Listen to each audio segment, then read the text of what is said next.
Hello everyone, welcome to our channel. So today we are going to see a topic on cryptocurrency. It is about DApps, Decentralized Applications.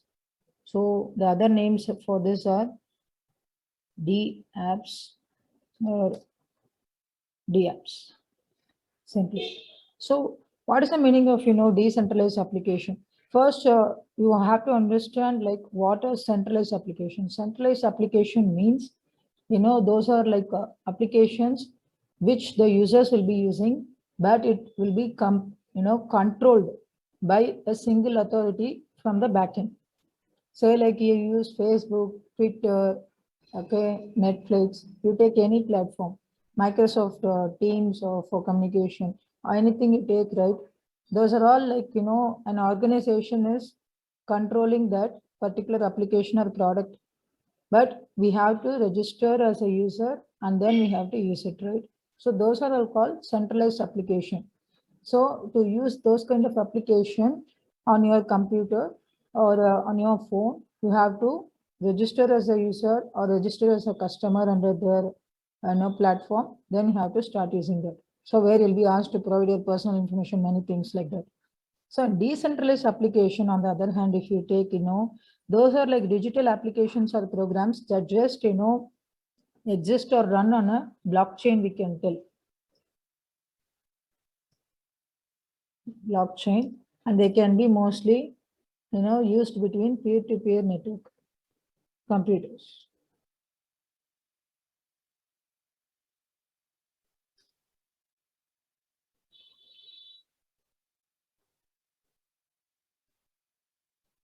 Okay. So instead of single computer, this will be generally available on a blockchain, just like that, kind of a program or simple digital application where any user can go and try to use it. Okay. So in general, we can tell that they are out of control. So any single authority or a particular group of people can't control over it. It is like outside the purview of it or outside the scope of it. Okay. Okay. So in general, nowadays, right, most of the decentralized application, they're often built on Ethereum platform.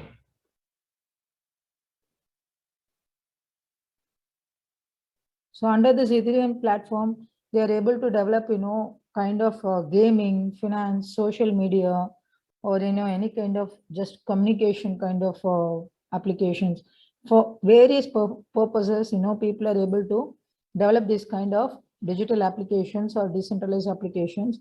And any one of the common people or anyone from any group of people, anyone from any organization, they are free to use it. Okay.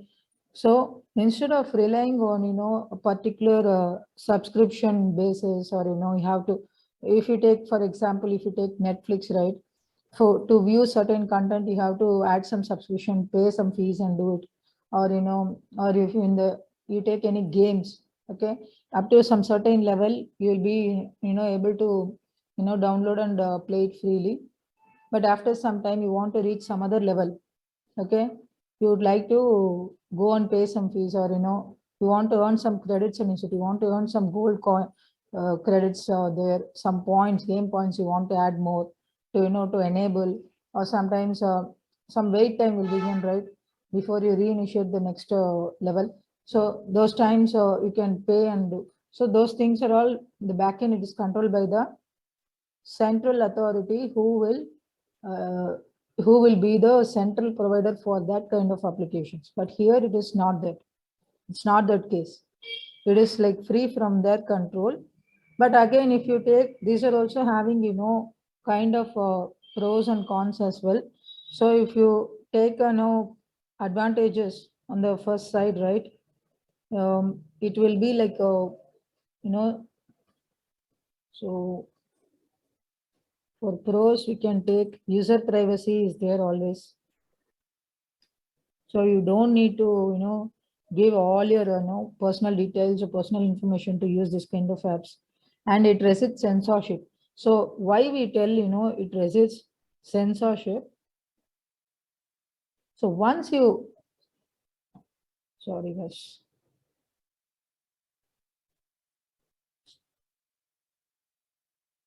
Okay. So why it resists censorship, why we are telling this point is, once you do anything or do update or give some information or others are posting something, take the kind of BitTorrent, okay? It's a kind of peer-to-peer communication website, right? So in that application, if someone is posting a message and someone is replying to them, that will be like always there.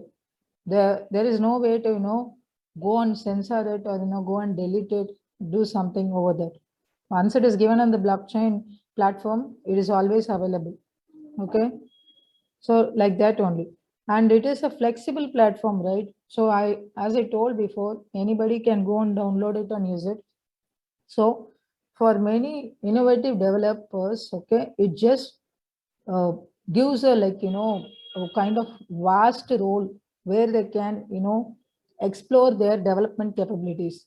They can just go and try start developing any kind of DApps as per their wish.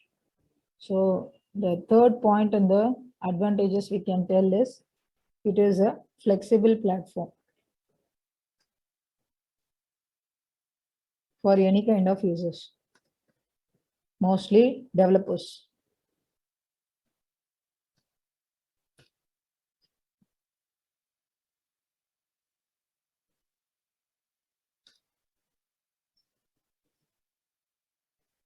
Okay. On the other side, if you take what are the disadvantages. So on the cons, we see like, as if it's like, kind of any update can be made or anything can be posted or any kind of app can be developed, right? There is no like, such thing available that up to a kind of, this level, the standardized level, the scalability can be done. So for anything, if you take any applications that are being developed on this blockchain platform, right? Those are decentralized application which you're talking about. Those are not a kind of experimental things. They may not be able to scale up to the industry standards. So able to scale is a question mark. So we can tell not able to scale. That is the right statement here. Okay. And if you take any of the kind of application in this decentralized platform, right? Um, the user-friendly interface, that is again a challenging thing, because any user as an end customer, if you want to go and use any kind of application, always the interface should look good, appealing, and it should be user-friendly. That is the thing, right? Because any new people who has a little knowledge over that kind of application wants to go and work, that way has to be, the application has to be designed.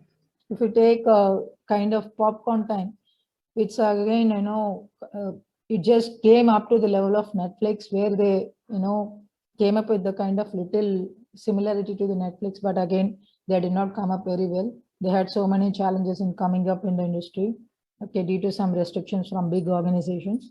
So like one or two applications, they are able to make the interfaces very user friendly and similar to that kind of industry level applications. But other things, if you take, right, they won't be able to, have a proper user-friendly interface. I'm not telling that it cannot be done at all, but it will be very, very challenging. Challenges are there in developing a user-friendly interface.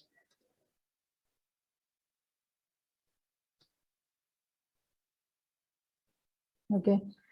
And the very last one is, it's like a kind of hard copy, or we can tell, I told, right, nobody can delete any message or nobody can delete any content once it is like, deployed on the blockchain platform. So that code modifications is very, very difficult here.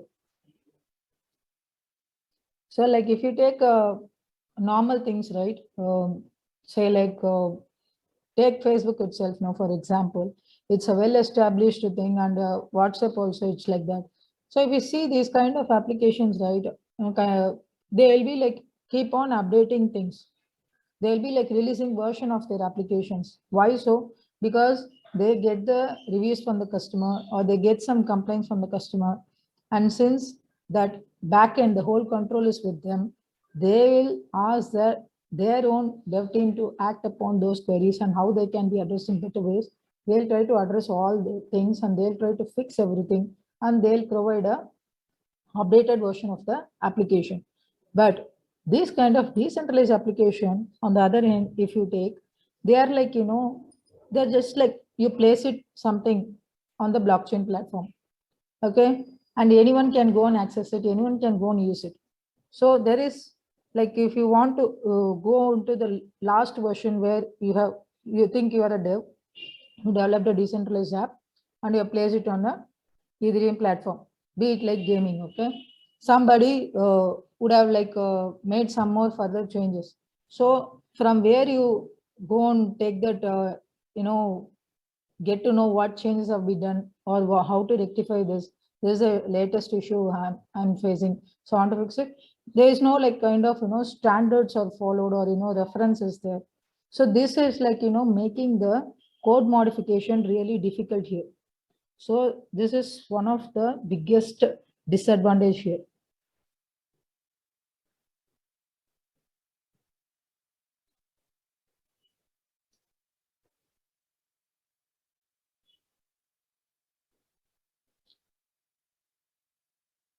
Okay.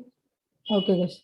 So these are like, I wanted to discuss, some of the important points about what are the, difference between centralized application and decentralized application and why this decentralized application is like, booming now. And since it's like, kind of blockchain platform based and, peer-to-peer networks will be able to easily use it. There is no kind of, subscriptions or any kind of additional fees to use it. Okay, there is no control over it, and especially the main advantage of the user personal information is always like safeguarded, and the censorship is like, if you are dealing straightforward, or if you are doing only the expected activity on that particular application, there is no fear of to censorship your data, right? So that is being one of the biggest advantage here. And these are all the things I wanted to discuss over here. If you find this video interesting, please do hit the like button. Also do share it to your friends. If you are new to our channel, please do subscribe and support us, guys. If you want any of the topics to be made as a video, please do mention it in the comment section. We'll come up with a video for you also soon.